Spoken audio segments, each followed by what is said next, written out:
5 ವರ್ಷ ಆಯ್ತು ಕಾಲು ಬೇನಾಕತ್ತಿತ್ತು. ಕಾಲು ಏನಾಗಿದೆ? ಅದು ಒಮ್ಮೆಲೆ ಬೇನಾಕತ್ತಿತ್ತು, ನೋವಾಕತ್ತಲ್ಲ. ಈಗ ನೋವು ಉಂಟಾ? ಈಗೇನಿಲ್ಲ ಅಂತ ಹೇಳ್ರಿ. ಈಗ ವೆರಿಕೋಸ್ ವೆರಿಕೋಸ್ ಅಂತ ಹೇಳಿ. Okay okay. ಮತ್ತೆ ಇದೊಂದು ಡಿಸ್ಪಾಸ್ ಆಗೈತೆ. ಡಿಸ್ಕ್ L4 L5 ಇರ್ತದೆ. ಇದು ನೋವು ಉಂಟಾ ಈಗ? ಎಷ್ಟು ಸಮಯದಿಂದ?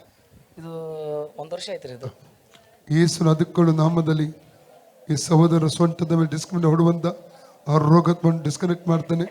ಈರ ಕೊಡೋದು ತಿರುಗಿ ಬರ ಕೊಡೋದು, ಈರ ಕೊಡೋದು ತಿರುಗಿ ಬರ ಕೊಡೋದು, ಈರ ಕೊಡೋದು ತಿರುಗಿ ಬರ ಕೊಡೋದು, ಈರ ಕೊಡೋದು ತಿರುಗಿ ಬರ ಕೊಡೋದು. Out in Jesus, out in Jesus, out in Jesus.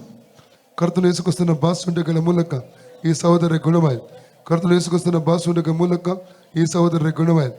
ಕರ್ತನ ಯೇಸುಕ್ರಿಸ್ತನ ಬಾಸುಂಡೆಗಳ ಮೂಲಕ ಈ ಸಹೋದರ ಗುಣ free in the name of Jesus. ಈಗ ನೋಡಿ ಕಡಿಮೆ ಅನಿಸ್ತು.